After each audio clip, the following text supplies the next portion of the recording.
Hello, Hawkeyes. I'm Gary Barta, the Director of Athletics at the University of Iowa. I want to welcome you to another exciting year. We're coming off an outstanding season a year ago, winning, graduating, doing things right. For those of you who've been around, you know that's one of our slogans. I'm convinced that the best is yet to come.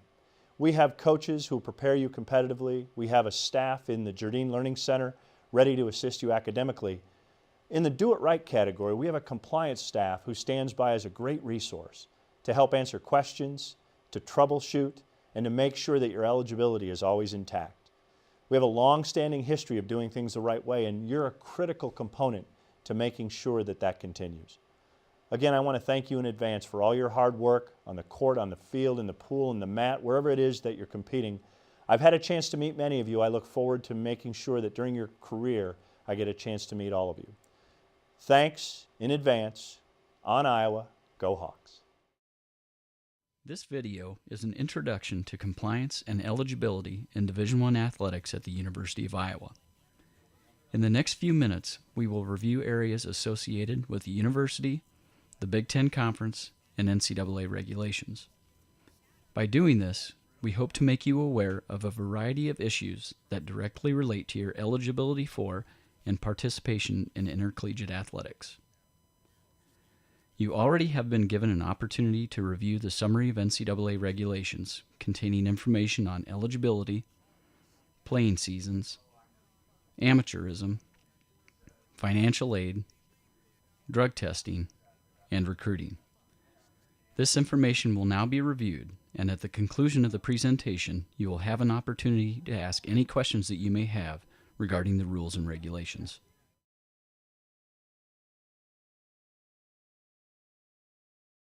Hi, I'm Jake Rudock.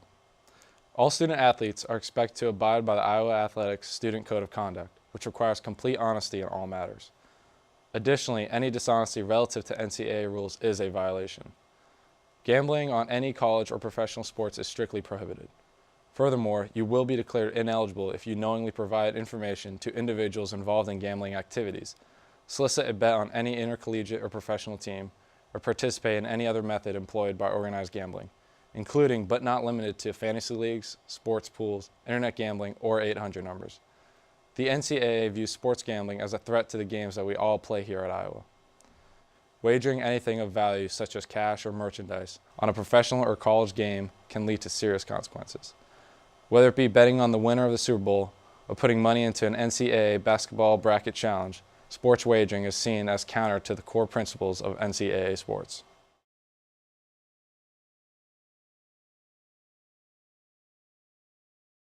Hey Hawkeyes, this is Holly from the Iowa softball team. As incoming freshmen or transfers, you are required to go through the NCAA Eligibility Center Amateurism process. At that time, you answered a series of questions about your participation in your respective sport. The NCAA Eligibility Center makes the original determination if you are considered an amateur in your sport. After starting college, it is your responsibility, along with assistance from the compliance office, to maintain your amateur status in your sport. If you lose your amateur status at any time, you are automatically ineligible. Examples of activities that may affect your amateur status include the following. If you accept pay or even promise the pay for competing in a sport, if you have any involvement with an agent, even agreeing to be represented by a particular individual after your eligibility is exhausted, if you are paid for a job you do not actually perform, or if your name or picture is used for promoting a commercial product or service such as a high school schedule or local business ads. Again, activities that may affect your amateur status are accepting pay for competition in a sport, involvement with an agent, being paid for a job you don't perform, allowing your name or picture to be used for promoting a commercial product or service.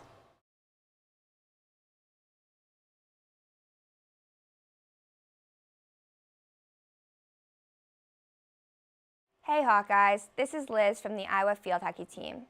Any student athlete who receives aid from a source other than the University of Iowa, or from his or her parents or legal guardians, must report it to the Iowa Compliance Office to ensure the aid or scholarship meets applicable NCAA requirements. Examples of outside aid include company or religious scholarships, booster club awards, and outside grants. Except under specific circumstances, the amount of aid you receive cannot exceed the total of a full scholarship. The following forms of outside financial aid are permissible: money from anyone whom you are naturally or legally dependent, financial aid that has been awarded to you on a basis other than athletic ability, and financial aid from a program outside your institution that meets the requirements specified in the NCAA rules and regulations. The following forms of outside financial aid must be reported to the Compliance Office: Booster Club awards, monies from community organizations, i.e. Rotary Club, etc., awards from your high school, company or church scholarships. Any student receiving financial aid must maintain the satisfactory progress toward graduation as defined by Iowa's Office of Student Financial Aid.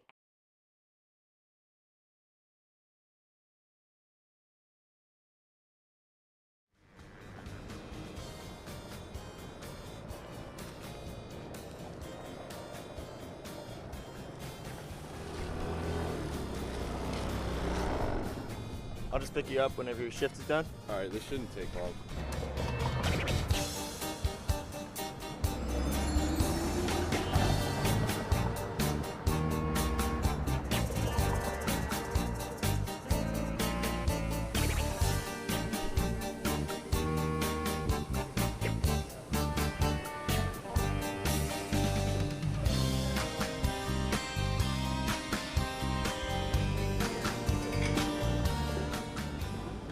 Good work tonight.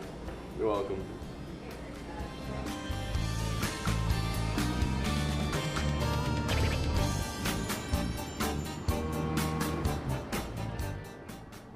What kind of job do you have? Only the best kind. The one you don't have to work.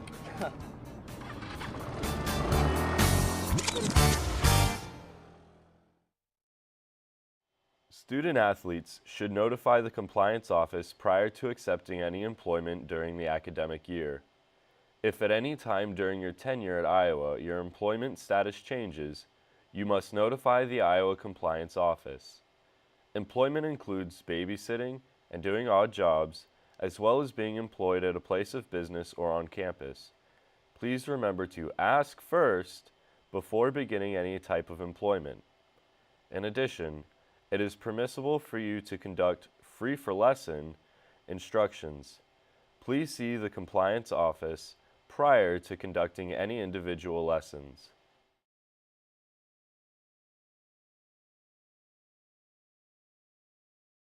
Hey Hawkeyes, this is Megan Menzel, head women's golf coach. Division I student athletes may participate in a maximum of 4 seasons within a 5-year period. Any participation, no matter how minimal, will count as a season of competition. Except for specific injuries or hardships that must meet and be approved in accordance with the Big Ten and NCAA rules, even 1 minute of play or 1 inning or 1 race will be considered a season of competition. Please contact the Compliance Office if you have any questions. Have a great year and go Hawks!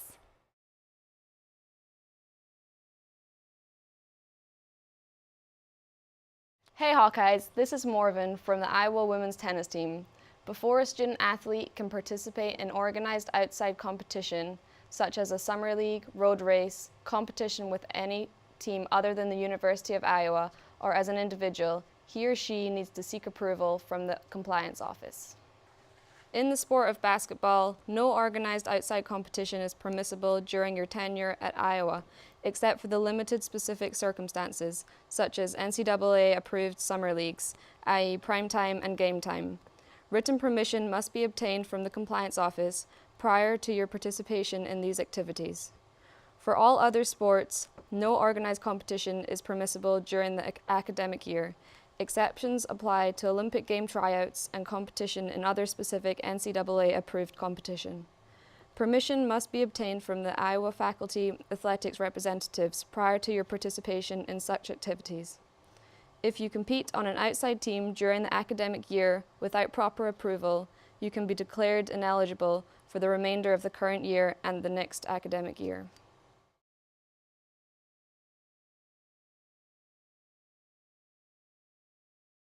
The Ncaa sponsors a year-round drug testing program, which is in addition to the Iowa drug testing program. Ncaa rules stipulate that following your first positive drug test, you are charged with a loss of 1 season of competition, and at a minimum, you are ineligible for 1 calendar year from the date of your positive test and until you retest negative. If you test positive after your eligibility has been reinstated, the penalties vary, but are much more severe. The penalty for missing a scheduled drug test is the same as a positive drug test. You will remain ineligible until you retest negative and your eligibility has been restored by the Ncaa Student Athlete Reinstatement Committee. If you are declared ineligible as a result of a positive drug test and you wish to transfer, Iowa is required to notify the new institution of your ineligible status. If you test positive by a non-Ncaa organization, you must notify the athletics department of the positive test. You must also permit the Ncaa to test you for the banned drugs. Be especially careful about over-the-counter dietary supplements and performance enhancements. While these products are not per se banned, they may very well contain an illegal ingredient and cause you to test positive. Be sure to check with a strength conditioning coach and/or athletic trainer before taking any medication or supplement to avoid jeopardizing your eligibility. A list of banned drugs can be found in the Ncaa manual, on the Ncaa website, or in the Iowa Athletics Training Room. You are required to sign the drug testing consent forms prior to participation in intercollegiate athletics. A positive test equals loss of 1 season of eligibility and ineligible for 1 calendar year minimum. A second positive test equals more severe penalties. Missing a scheduled drug test is the same as testing positive. If you test positive and want to transfer to another institution, Iowa is required to notify the new institution of your positive drug test. If you test positive by a non-Ncaa organization, you must notify the Iowa Athletics Department of the positive drug test. A list of banned drugs can be found at www.ncaa.org or on the Iowa Athletic Compliance website at www.hawkeyesports.com.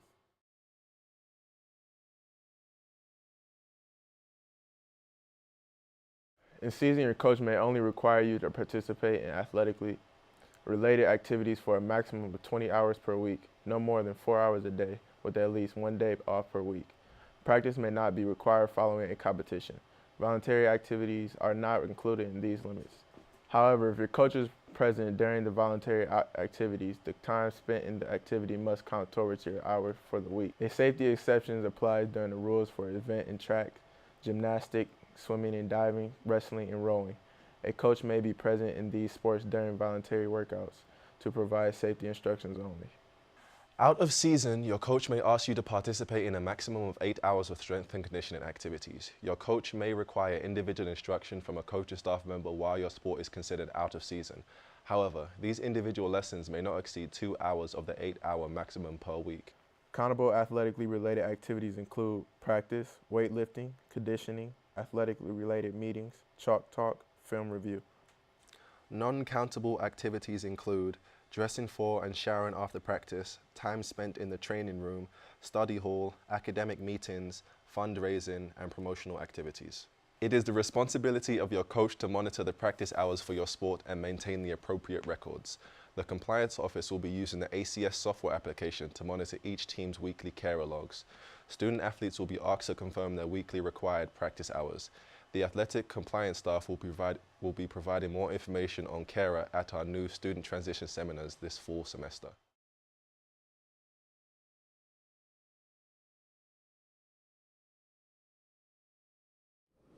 Oh my gosh, are you Allie Dister off in Kelly Special? Yeah.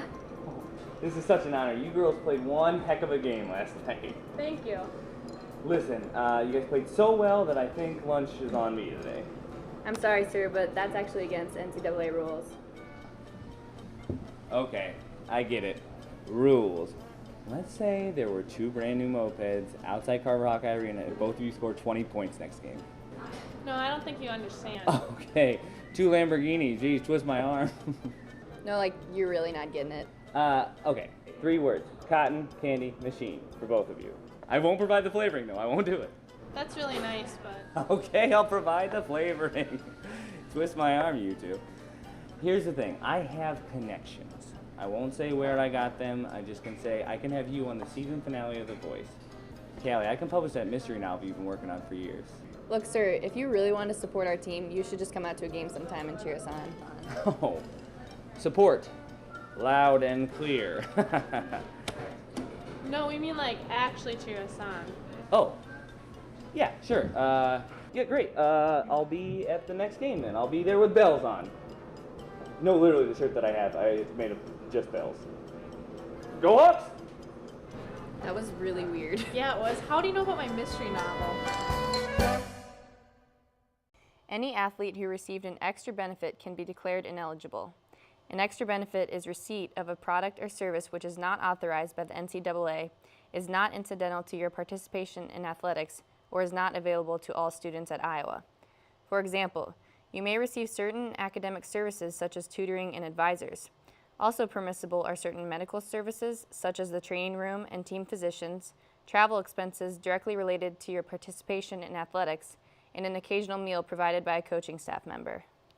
Examples of extra benefits include cash from departmental staff or Iowa boosters, use of a car from an athletics department staff member or Iowa booster, typing services by an athletics department staff member, gifts from athletics department staff members and Iowa boosters, discounts for products, and services for being a student athlete that are not available to all Iowa students. It is really important not to sell any of your athletic awards, such as rings, watches, iPads, iTouches, clothing, etc., that are given to you by the Iowa Athletics Department, Big Ten or NCAA. Selling these items while you have eligibility remaining can result in loss of competition and required repayment. If you don't like the t-shirt you got from Big Ten championships, give it to a family member. Don't sell it on eBay.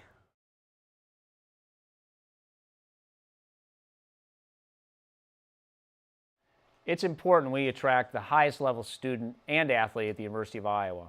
However, if you're acting as a student host for recruits while they're visiting our campus, you need to be aware of the rules affecting your interactions with these individuals.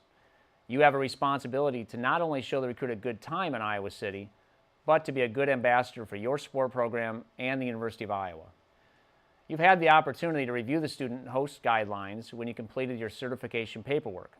Discuss these guidelines with your coach prior to hosting a recruit on an official visit. If you receive a student host allowance, this money may not be given to the recruit, and it may not be used to purchase souvenirs for the recruit, such as a t-shirt or other Hawkeye gear. The money may be used only for the entertainment and snacks for yourself and the prospect. Have a great time, and go Hawks! If you have any questions about anything presented in today's video, please contact the Iowa Athletics Compliance Office at S240 Carver Hawkeye Arena or by phone at 319-335-9598, by email at compliance@hawkeyesports.com. Thank you for your attention during the presentation and have a great season.